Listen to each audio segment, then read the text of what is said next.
With the Josh McDaniels offense, it seems like not much has changed. That's where we start on this episode of Locked On Patriots.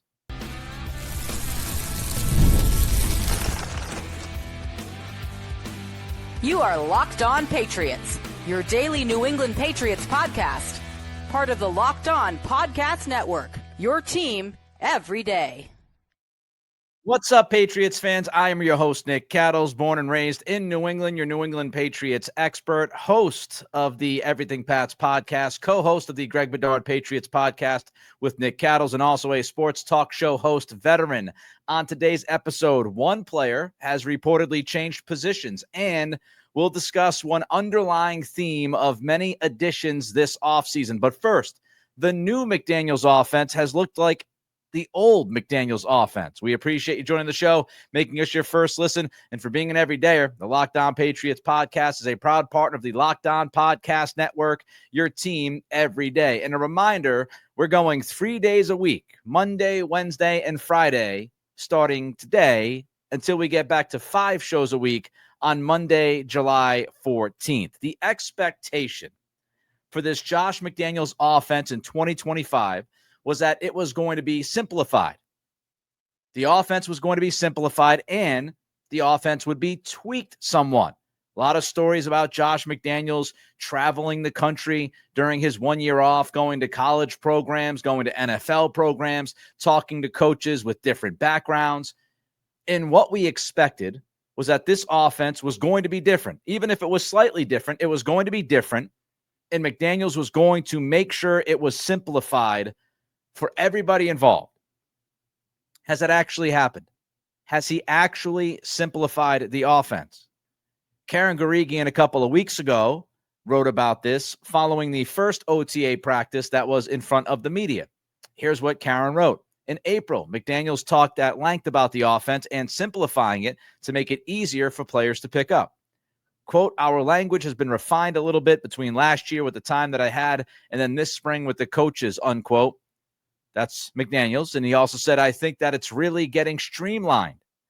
Now, Hunter Henry, who was with Josh McDaniels in 2021 with the Patriots after signing as a free agent, he was asked if he noticed any changes. Henry somewhat cryptically said, quote, it's pretty similar to the past in a lot of ways. Obviously, I think compiling stuff, there's definitely some new stuff. So I guess you guys will have to keep watching. Greg Bedard has recently written on the offense. Saw about what you'd expect from McDaniels' offense in the early stages of install. Saw the whole gamut from zone and power runs to some quick games and screens, some deep shots. Nothing really different. Now, there's a warning here before we dive deep into this. The warning is this. The media has seen only 2 practices. So 2 practices out of all the OTA practices the Patriots have had, which is obviously a small sample size. So there could be a chunk of new offense that nobody knows about. And even Henry mentioned, there's definitely some new stuff. Ultimately, the question is whether or not we should be concerned if this is going to be the same old McDaniels offense and the same old McDaniels verbiage.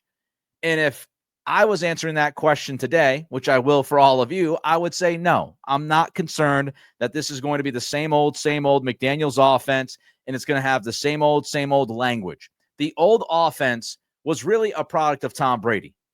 Brady had such a vast experience and knowledge within this offense that he and McDaniels, along with the other OCs during different times, continued to build on what Brady initially knew. It stands to reason. The more you're working within an offense, the more you understand that offense, the more of the basics you have down, and then you continue to build on that. It's like you don't start with calculus 3. You've got to build off your fundamental math skills. And as you continue to build those math skills, then you go calculus 1, 2, and then 3. Brady had so much knowledge within this offense. He was an encyclopedia. So it really was a product of Brady's knowledge as to why the offense was so voluminous and the verbiage was so much and difficult to truly wrap your head around. What I think is happening here is Josh McDaniels is testing Drake May, and that's fine. Throughout late May, throughout the OTAs, as we get ready for mandatory minicamp about a week away from right now, really what McDaniels is trying to accomplish is to test his young quarterback. But I don't think he's going to overwhelm May at all. I think he's testing him, but will not overwhelm him. And when you're going through OTAs and you're going through mandatory minicamp, what we really should call that is the kitchen sink phase. Josh McDaniels, I believe, is throwing everything but the kitchen sink, and maybe even the kitchen sink itself, towards Drake May and this offense to see how much they can handle out of the gates.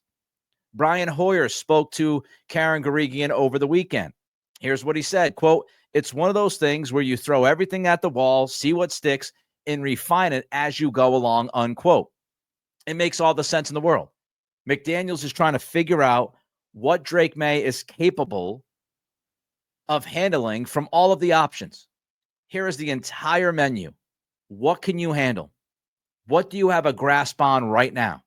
Because what you have a grasp on right now is what we're going to build upon. Calculus 1 to 2 to 3.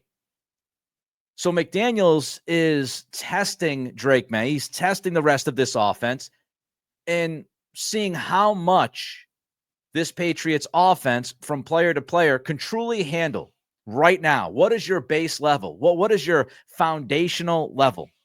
See what you are capable of from all of these different options. And then we will select what you're comfortable with.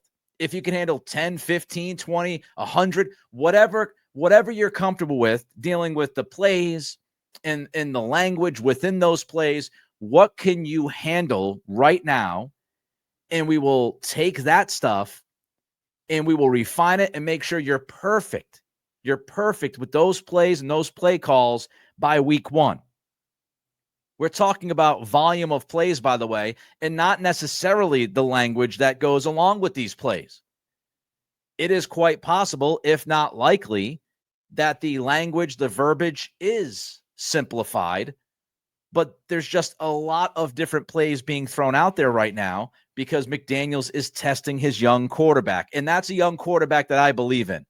I believe in Drake May. I believe in his ability to learn this offense and do the most with this offense that he possibly can. Now, why do I believe it? It's not that I just have blind belief and faith in May. It's because of what we've seen so far.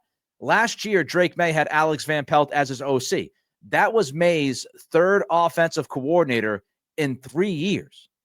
That was really his third different offense in 3 years. So not only was he jumping up a level from college to the NFL, he was also dealing with a completely new offense that he had not run. So 3 offenses in 3 years. And what happened with May last year, his rookie season? He got off to a slow start. You look at OTAs, rookie minicamp, mandatory minicamp, even early periods of training camp, May got off to a slow start, but then all of a sudden, things clicked.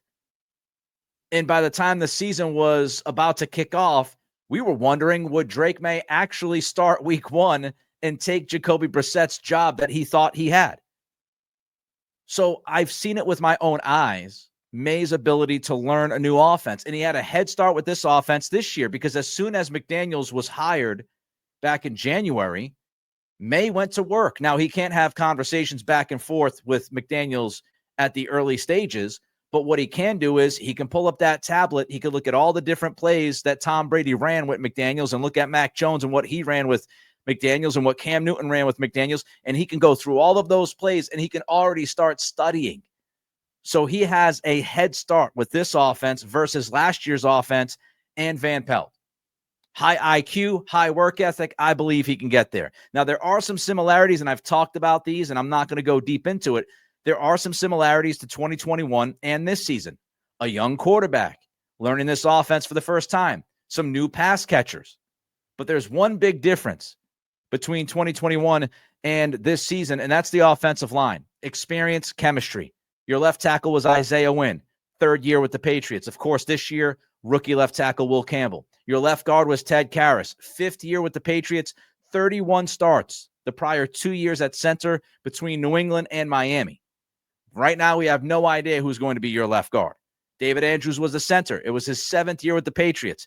Garrett Bradbury, first year with the Pats, first year with May.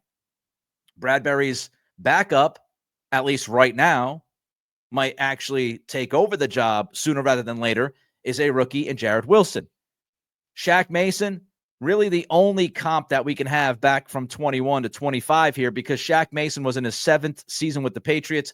Mike Onwenu is in his 6th year with the Patriots. And right tackle Trent Brown, it was his 7th year in the league. He was the left tackle for New England back in 2018. He had 16 starts that year. And now we've got Morgan Moses in his first year with the Pats. So that's the biggest difference, is that offensive line. And can they figure things out to help May as the season begins? But I'm not too concerned here. I believe in the quarterback. I believe in the OC. It sounds like the coaching staff has changed someone's position. That's coming up next as we continue with today's episode of Locked On Patriots, part of the Locked On Podcast Network, your team every day.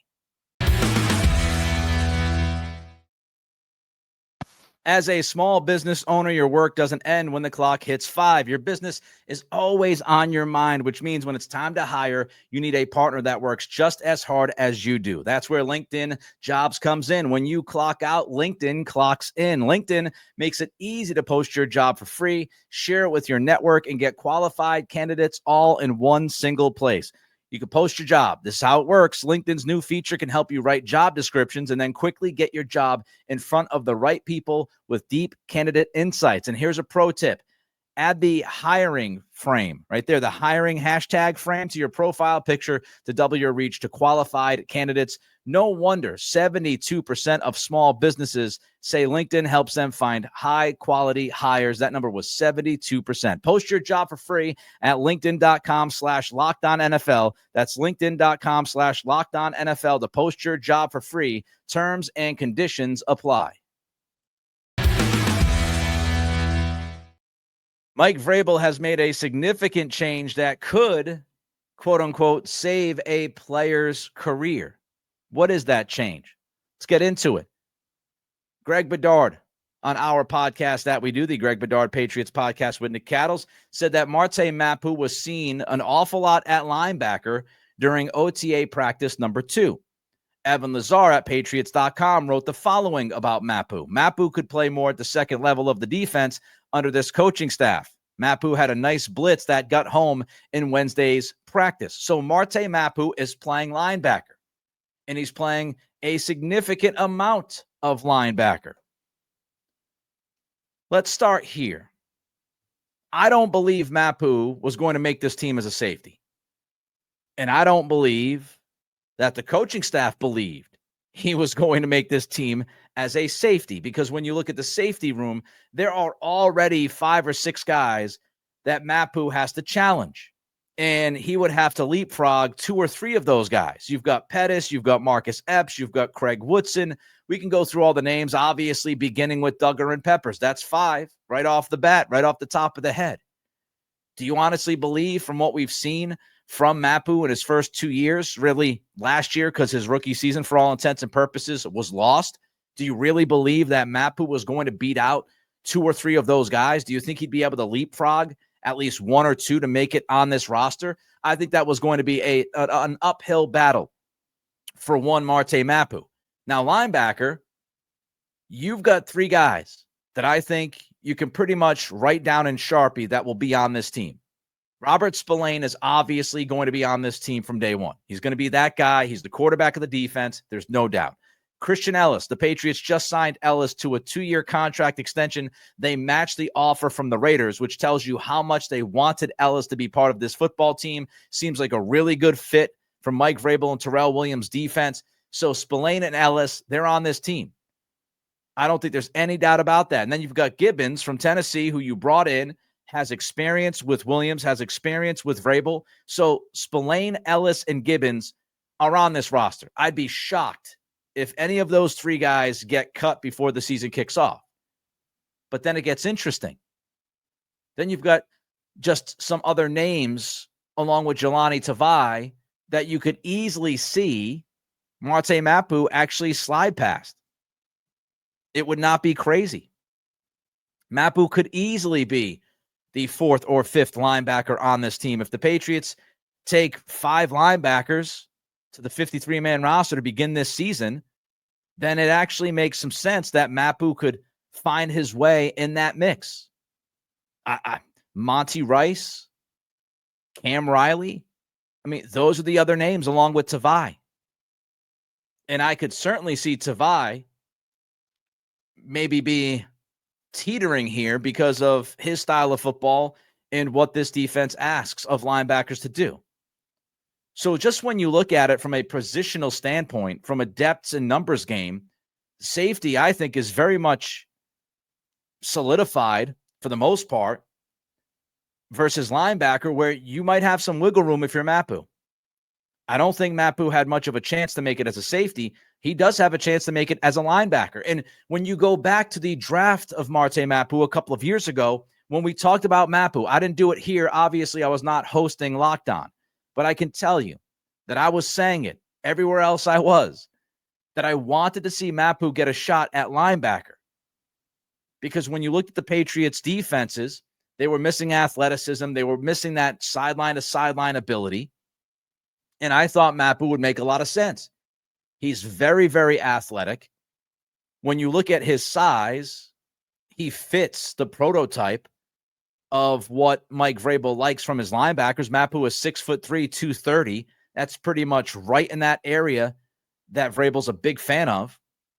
So the athleticism, the size, Mapu can obviously cover as a linebacker. He's been covering as a safety when he's been out there plenty with this Patriots defense. I think he played 10 or 11 games last year, which seems kind of high, but he was out there. He was out there a decent amount after the initial injury kind of bogged him down to start the season. So he's shown he can cover some downfield. He can certainly cover some guys, tight ends, out of the slot if the tight end moves on the line of scrimmage. We know that Mapu has a very, very high football IQ that has been talked about throughout his first couple of years. And his ability to get downhill and be aggressive and make tackles. So when you looked at some of his stuff from Sacramento State when he was drafted by the Patriots, a lot of us said, hey, maybe this is their answer. Maybe finally they're going to address the athletic linebacker role. And so when you think about what we were saying a couple of years ago and how it fits to this current defensive philosophy with Vrabel and Williams, you can see that fit. Now, it's going to be tough. It's going to be tough for Mapu to make this team. First and foremost, you can't make the club when you're in the tub. And we know that Mapu has been in the tub an awful lot during his first 2 years here in New England. He's got to prove that he can be healthy.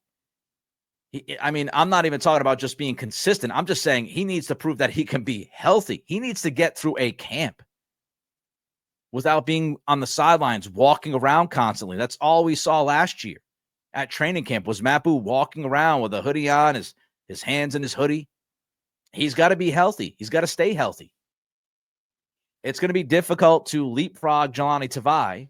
And I know people were frustrated with Tavai last year and what he said and his role with the team last year. Now, according to reports, Tavai is playing a lot of off the ball linebacker. Is that really his best fit? I have my questions. So this could be Tavai versus Mapu. If Mapu can stay healthy, that could be the battle for the fourth linebacker spot. Now, it could hurt Mapu as well that he's not really an option to play the edge. Tavai has played some on the edge, but that was in the old Bill Belichick / Covington defense. So is he a fit there now? I have my doubts, but I am intrigued. I am very intrigued by this idea of Mapu playing linebacker. Now, I'm not going to sit here and guarantee anything.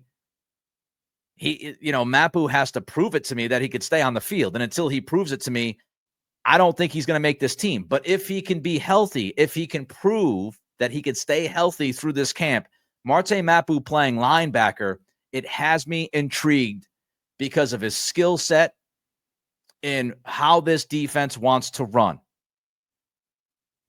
I could see him being a pretty good fit in this defense.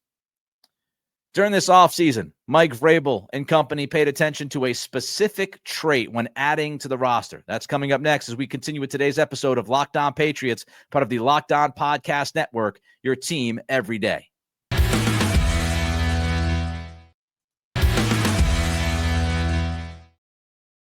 It is clear that Mike Vrabel and the rest of his staff and the front office they highlighted football IQ before they went out into the offseason, added players via free agency, and added players via the draft. And the message is clear. You've got to have a good to great football IQ if you want your best chance to make this football team. If you are not a smart football player, if you don't have that high IQ, it is going to be an uphill battle for you. And that's just obvious with all the players that this front office, this team has brought in this year, the massive turnover to this roster. Let's start with just Craig Woodson, because a lot of people were questioning the draft pick when the Pats selected Woodson towards the top of the fourth round. And we've spent a lot of time on Woodson on the various podcasts, so I don't want to, repeat myself a ton. But I found it interesting that night one, as soon as Woodson was drafted, on that Saturday night, Ryan Cowden met with the media, and he was asked about Woodson and where he was picked, and basically, did you reach? And Cowden mentioned the history of himself and Vrabel with the safety position. And, sometimes people say you reach, and people thought we reached for this guy and that guy. He brought up Kevin Byard. But Cowden also pumped the tires of Woodson's football IQ. And this past weekend, Mike Reese at ESPN.com wrote about Woodson. And here's part of that write-up from Reese. Cal defensive backs coach Trey Watson told ESPN, quote, "Any week we went into a game plan, if there was a matchup or a formation or personnel, Woodson was going to be the one adjusting and cleaning up everything for us because he could handle it," unquote. Reese writes, Woodson's cleanup skills have already shown up at times during the Patriots' voluntary OTAs the past 2 weeks. He has displayed a knack for being in the right place from the deep part of the field to closer to the line of scrimmage, which included breaking up a pass from backup quarterback Joshua Dobbs in Wednesday's practice. And Woodson, it's just a long line of guys that you can look at. The Patriots added this offseason that has a high football IQ. Just take the draft, for example. Will Campbell. We heard a lot of stories about how Will Campbell, when he sat down for these pre-draft meetings, these pre-draft interviews, it was like talking to another coach. It was like having another coach in the room. Very, very smart football player. Travion Henderson, his ability to pass protect, blitz pickup, his understanding of the game. Not only being able to deal with pass protection, but also being a really good running back, but also being a really good pass catching running back at a high quality program like Ohio State, which just checking notes won the national championship. That takes football IQ. Kyle Williams was a quarterback before he turned receiver. Takes an IQ. Jared Wilson. Look what he did 1 year at Georgia as the starting center. Had a good season. And a lot of people have commented, including my friend Bedard, talking about how smart Wilson came across at the podium when he was speaking to the media a couple of weeks ago. He is understandably a pretty smart guy who was able to transition to starting center at a place like Georgia. So Wilson's IQ on the football field is rather high. And then you've got Woodson and others. High football IQ almost exclusively across the board here with this draft class. Campbell, Henderson, Williams, Wilson, Woodson, on and on. Robert Spillane, just mentioned this last segment. He's going to be the quarterback of the defense. Very smart football player. Morgan Moses, very smart football player. High football IQ was a trait that Vrabel obviously underlined along with the rest of this front office and coaching staff. Now, why would you do that? You would do that because it makes all the sense in the world. The turnover on this roster has been unbelievable. The Patriots have flipped a lot of dudes on the roster in a couple of months. And when you look at the turnover, the Patriots had one of the highest turnover rates of this offseason. And so when you are bringing in so many new names and so many different faces, and they're going to play, a lot of them, the vast majority of the new guys coming in, are going to be playing with guys they've never played alongside, then guess what? High football IQ allows you to learn quickly. You're not dragging your feet. You're not stuck in neutral because you pick things up quickly. And it allows you to stay ahead of the curve and not worry about, oh man, we got to teach these 5 guys this offense again. Oh man, we got to teach these 5 guys the defense again. How is this guy not getting that? How doesn't he understand? How does he not understand the blitzes that we're running here? McDaniels sitting there going, how does he not understand that's the play call? So a football IQ, when you're gathering all of these new players and you're trying to transition to a different era for all intents and purposes, to have guys that you bring in that have the high football IQ, it will just help that transition speed up. Not only do we talk about learning quickly in the initial burst that you get from that, but you're also looking at week-to-week adaptation. Mike Vrabel likes to change things week to week. Belichickian. We know that McDaniels loves to change things week to week. They are going to be, once again, as they were under Bill Belichick, they are going to be a game plan specific team. That's asking a lot from your players. And that's why Belichick went out and got a ton of smart football players, especially at the beginning of his tenure. You can look at somebody like Mike Vrabel, who played offense and defense. The guy could play a bunch of positions on the field. So high football IQ allows you to have a team of 53 that you are comfortable with when you say to yourself, okay, we're going to go week to week. We're going to have to change. We got to have guys that are capable of deploying one game plan in week 3 and then come back and deploy another game plan in week 4.